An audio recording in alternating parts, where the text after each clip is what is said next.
बड़ी हैरानी की बात है, बीजेपी के जेजेपी के विधायक जो है हॉस्पिटलों में जाते हैं और हॉस्पिटल में जाकर के जहाँ टीकाकरण होता है वहां उद्घाटन करते हैं। आप किसी को वैक्सीन लगाने के लिए किसी स्टाफ की ड्यूटी लगा रहे हो, अगर वो वैक्सीन लेकर के किसी सेंटर पे पहुंचता है और वहां बीजेपी का जेजेपी का विधायक अगर 4 घंटे लेट पहुंचेगा तो वैक्सीन खराब हो जाएगी कि नहीं हो जाएगी? उस वैक्सीन की वैल्यू खत्म हो जाती है। अगर उस वैक्सीन को किसी को लगा भी दोगे तो उसका कोई उसको फायदा नहीं होगा। इसका मतलब सरकार सिर्फ और सिर्फ अखबार की सुर्खियों में बढ़ना चाहती है। केवल और केवल सरकार के फैसले लोगों को परेशान करने के लिए हैं। और जब ऐसे लोगों का विरोध करते हैं तो फिर उनकी जबान इतनी ज्यादा फिसल जाती है सत्ता में बैठे लोगों की कि सुनने वाले को भी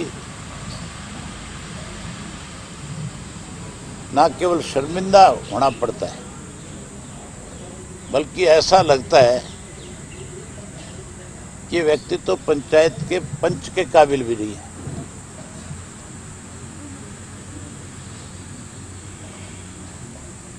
ये ठीक है, कई दफा मनुष्य जो है मजबूर हो जाता है कुछ सख्त भाषा बोलने को। मैं भी अनेक दफा सख्ती से बात करता हूं, लेकिन उस सख्ती का ये मतलब नहीं होना चाहिए कि आप अपनी मर्यादाओं को लांघ दें। मुझे भी कई दफा बहुत सारे पत्रकार साथी जो है इस तरह का सवाल कर लेते हैं जिसके 2 अलग अलग पहलू बन जाते हैं, जिसके 2 अर्थ निकाले जा सकते हैं। लेकिन अगर कोई मर्यादा भूलता है तो इसका मतलब वो उस पद के काबिल नहीं है।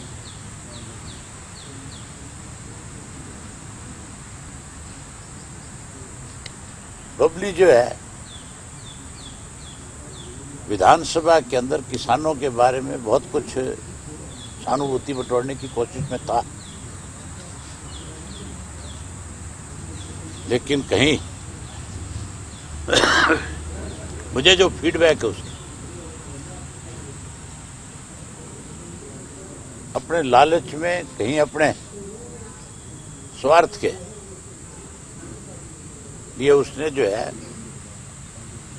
जिन लोगों को माँ बाप की संज्ञा दी थी उनको अपमानित किया और उसने प्रदेश का माहौल खराब किया। फैसला तो उनकी पार्टी करे, सरकार करे, क्या नहीं करे, लेकिन जिस भाषा का प्रयोग उसने किया,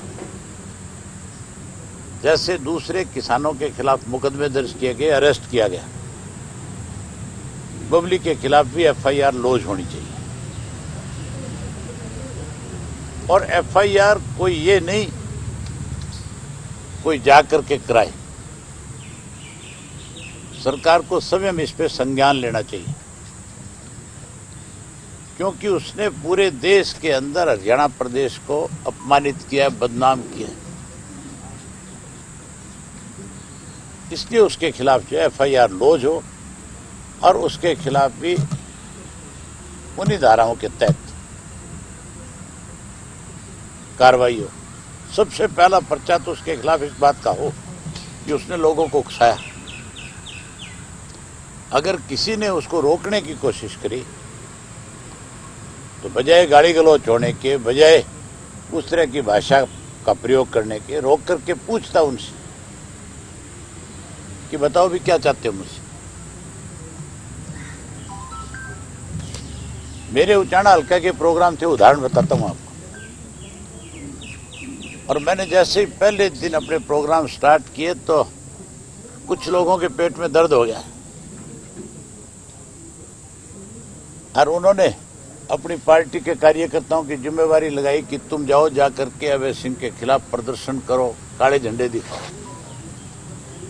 मैं मोहनगढ़ गांव से जब दूसरे गांव जा रहा था तो दोनों गांव के बीच में एक मोड़ था सड़क का, वहां खड़े मिले मुझे 10-12 लड़के। उन्होंने काले झंडे ले रखे थे। मैंने गाड़ी रोक ली। मेरे बहुत साथियों ने कहा कि गाड़ी रोकने की जरूरत नहीं है, बेहूदे किस्म के लोग हैं। मैंने कहा नहीं, हमें पूछना चाहिए कि क्यों खड़े हैं। और मैंने गाड़ी रोक करके जब उनसे पूछा तो उनके पास कोई जवाब नहीं था मेरी बात। आखिर मैंने उनसे ये भी कहा भी कोई बीजेपी का, जेजेपी का कोई ऐसा लीडर आ रहा है जिसकी वजह से आज आप आक्रोशित हो, आज आप गुस्से में हो, आज आप कहीं उनके फैसलों के खिलाफ अपना भड़ास निकाल रहे हो। तो कहने लगे जी वो भी नहीं। तो फिर किस लिए आए हो? उनमें से एक व्यक्ति ने कहा कि जी हमारी पंचायत का फैसला है, पंचायत के फैसले गांव के बीच में होते हैं। अगर तुम्हारी पंचायत का फैसला हो, तेरे गांव के अंदर जब आऊं, तुम्हारे जब गांव के 94 लोगों से मिलूं, तब अपना फैसला सुना देना। पंचायत मुझे कहेगी हमारे गांव में ना तो नहीं आऊंगा, पंचायत अगर मेरा वेलकम करेगी तो फिर तेरा फैसला तो मिट्टी में मिल जाएगा। आखिर उन लोगों को जाना पड़ा। तो पब्लिक को भी रोक करके पूछना चाहिए था भी आप मेरे प्रति क्यों नाराज हो? मैंने तो तुम्हारी बात विधानसभा में उठाई है। बजाय उसने ये बात पूछने के उन लोगों को कहीं भड़काने के काम किया और उसकी उन गाली गलौज से इस तरह का माहौल बन सकता था कि टोहाना में कितना ही बड़ा किसी का भी नुकसान हो सकता था। ये तो मैं बधाई देता हूं उन किसानों को जिन्होंने एक जगह इकट्ठे होकर के, संगठित होकर के उसका विरोध किया और विरोध करके उन्होंने कहा कि भाई वो माफी मांग ले, हम सारी बात खत्म कर देंगे। नहीं माफी मांगे तो सरकार उसके खिलाफ FIR लॉन्च करे। अब सरकार को FIR लॉन्च करनी चाहिए और जिस एक्ट के तहत उनके खिलाफ कार्रवाई हो रही है उसी के तहत इनके खिलाफ भी कार्रवाई होनी चाहिए। ये सब जो हो रहा है आज, इस सब के पीछे RSS का हाथ है। RSS ने हमेशा कैसे प्रदेश में, देश में इस किस्म का माहौल बने जिससे समाज के लोग आपस में बंटे।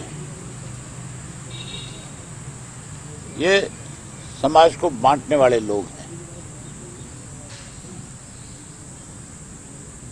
अगर ऐसे लोगों के हाथ में लंबे समय तक सत्ता इस देश की, प्रदेश की रहेगी तो ये मान के चलो कि हम देश के अंदर अपने आप को असुरक्षित महसूस करेंगे। हर वर्ग का, हर समाज का व्यक्ति जो है उसमें भय का माहौल पैदा करने की कोशिश में है।